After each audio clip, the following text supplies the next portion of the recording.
अभी 2 रोज़ पहले डॉक्टर तंजीन फ़ातिमा जी, जो कि मोहम्मद आज़म ख़ान साहब की अहलिया हैं, वो मिलने के लिए जेल में गई थीं और उनसे वहाँ पत्रकारों ने कुछ सवाल किए।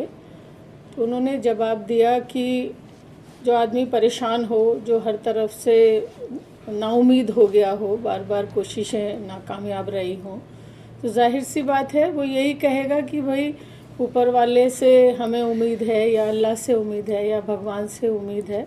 ऐसा ही उन्होंने भी स्टेटमेंट दिया था और उसके हालांकि कोई ज़रूरत नहीं थी उस पर किसी प्रतिक्रिया की, या मतलब बिल्कुल बेज़रूरत हमारे पूर्व सांसद जी ने इस तरह का, जो आप लोगों ने देखा होगा, सुना होगा कि कुछ इस तरह की बात कही है आज़म साहब के बारे में कि मतलब किसी को क्या बोलते हैं, मौका परस्त नहीं होना चाहिए या एहसान को नहीं भूलना चाहिए, इस तरह की कोई बात कही है। हालांकि उसकी कोई भी ज़रूरत नहीं थी। आज़म साहब बहुत बड़े नेता हैं, न केवल उत्तर प्रदेश में बल्कि पूरे हिंदुस्तान में एक बहुत बड़े सेकुलर नेता हैं, पार्टी के बड़े नेता हैं। उन्होंने समाजवादी पार्टी को अपने खून पसीने से सींचा है, खड़ा किया समाजवादी पार्टी को। और हमारे जो पार्टी है, हमारे राष्ट्रीय अध्यक्ष हैं अखिलेश यादव जी, वो बहुत सम्मान करते हैं। मेरी पिछले ही दिनों बात हो रही थी राष्ट्रीय अध्यक्ष अखिलेश यादव जी से, तो वो उनकी बातों को याद करके कह रहे थे कि भाई हम बहुत सम्मान करते हैं, और इसमें कहने भी वाली बात भी नहीं है। तो जाहिर ही है कि वो बहुत दोनों परिवारों के अच्छे रिश्ते हैं, आज से नहीं 50 साल के, 40-50 साल के रिश्ते हैं। तो उनके बारे में इस तरह की बात कहना कहीं ना कहीं हमारी पार्टी के कार्यकर्ताओं को, पार्टी के लोगों को बहुत आहत हुए हैं लोग। और मैं उनकी प्रतिक्रियाएं फ़ोन पे, व्हाट्सएप पे देख रही थी, तो मुझे ये ज़रूरत महसूस हुई कि मैं सब लोगों से बात करूं आप लोगों के ज़रिए से, कि कोई भी इस पे रिएक्शन ना करे। ये किसी एक व्यक्ति का व्यू हो सकता है, ये कोई पार्टी का व्यू नहीं है, ना हमारे राष्ट्रीय अध्यक्ष का व्यू है। तो कोई भी इस पे कोई उल्टे सीधे कमेंट ना करे, आपस में ना झगड़े, इसका कोई रिएक्शन ना करे। इसलिए मैंने आप लोगों को आज ये तकलीफ़ दी है। और यही कहना चाहती हूँ कि भाई जो इंसान इस कदर परेशान है, उसके साथ जिस तरह की भी ज़्यादतियाँ हो रही हैं, उनके बारे में इस तरह का कोई स्टेटमेंट देना उनकी इस तकलीफ़ की हालत में, इस परेशानियों की हालत में और भी उनके ज़ख्मों को हरा करने वाली बात है।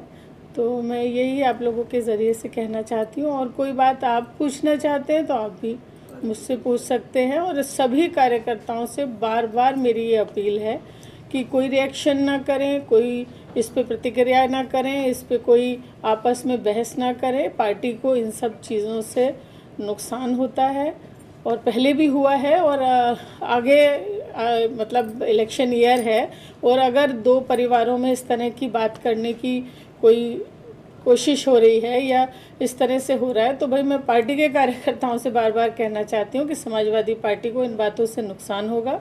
हमारे राष्ट्रीय अध्यक्ष को ये इस बातें अच्छी नहीं लगेंगी। और एक आश्वासन भी मैं पार्टी के आहत लोगों को, कार्यकर्ताओं को दिलाना चाहती हूँ कि मैं अपने राष्ट्रीय अध्यक्ष जी से इस विषय में बात करूँगी, आपकी भावना को उन तक पहुँचाने का काम करूँगी।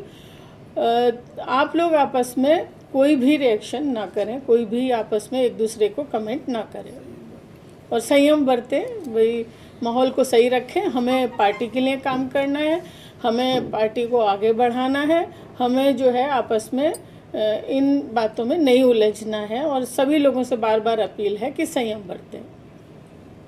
आप आज़म खान साहब की काफ़ी करीबी हैं। जिस तरह से तंजीन फ़ातिमा जी का कहीं ना कहीं तकलीफ़ ज़ाहिर हुई है, उसके अलावा कई सवाल हो रहे हैं कि अब्दुल्ला आज़म किसी से नहीं मिले, न अखिलेश जी से, न कोई समाजवादी पार्टी का नेता आपके अलावा उनके परिवार से मिलने गया, या बिल्कुल दूरी सी बना रखी। इसको लेकर के कई सवाल उठ रहे हैं, तो आप ज़्यादा बेहतर जानती होंगी कि ये आखिर सब क्या चल रहा है। देखिए, मैं आपको बताऊं, पहली बात तो ये है कि ऐसा कुछ नहीं है कि कौन किससे मिल रहा है। सब अपने अपने हिसाब से मिल रहे हैं। अपने जो लोग भी मदद कर रहे हैं, वो भी अपनी जगह कोशिशें कर रहे हैं, तो ऐसा नहीं है कि नहीं मिल रहे हैं। और एक बात ये भी है कि जब डॉक्टर तंजीम फातिमा जी का बयान आया, उसके बाद हमारे राष्ट्रीय अध्यक्ष जी का भी शाम को ही बयान आया कि भाई उनकी 3 ही तरह से मदद हो सकती है कि भाई या तो सरकार बदलेगी तब मदद होगी, या न्यायपालिका से मदद होगी। न्यायपालिका पे हम सब लोगों को भरोसा है कि भाई उनकी मदद होगी, कभी ना कभी उनको न्याय मिलेगा और जल्दी न्याय मिलेगा। दुआएं हैं लोगों की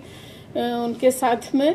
और भाई तीसरी बात ये है कि भाई ऊपर वाला न्याय करने वाला है, ऊपर वाले से मदद की उम्मीद करते हैं। तो जब राष्ट्रीय अध्यक्ष जी ने ये बयान दे दिया था तो फिर हमारे पूर्व सांसद जी को इस तरह के बयान की कोई आवश्यकता नहीं थी। समाजवादी पार्टी ने आज़म खान और उनके परिवार का जिस तरह से साथ दिया इस लड़ाई में या दे रहे हैं, तो क्या आप संतुष्ट हैं कि ये सफिशिएंट है पार्टी की तरफ से जितना उनके सामने किया गया? देखिए, मैंने बताया ना कि राष्ट्रीय अध्यक्ष जी उनका सम्मान करते हैं, नेताजी उनको बहुत प्यार करते थे आज़म साहब को, और दोनों परिवारों में ऐसी कोई बात नहीं है। और ये मतलब ये बात तो सवाल आपको आज़म साहब के परिवार से पूछना चाहिए कि भाई वो संतुष्ट हैं नहीं हैं। मैं तो जहाँ तक समझती हूँ कि संतुष्ट हैं। हम और लोगों से कोई इस बात पे रिएक्शन करने का कोई अख्तियार नहीं है। जब सच्चाई तो परिवार ही जानता होगा, दोनों परिवार ही जानते हैं। के बीच में जी, दोनों परिवारों के बीच में ऑल इज वेल है हमारे हिसाब से तो बिल्कुल है। दोनों परिवारों का कोई ऐसा मतलब हमेशा से मोहब्बत थी, हमेशा से एक दूसरे के लिए पार्टी को खड़े करने का काम किया आज़म साहब ने। आज़म साहब की बड़ी कुर्बानियां हैं पार्टी के लिए, और वो भी बहुत इज्जत करते हैं, हमारे राष्ट्रीय अध्यक्ष जी भी बहुत इज्जत करते हैं।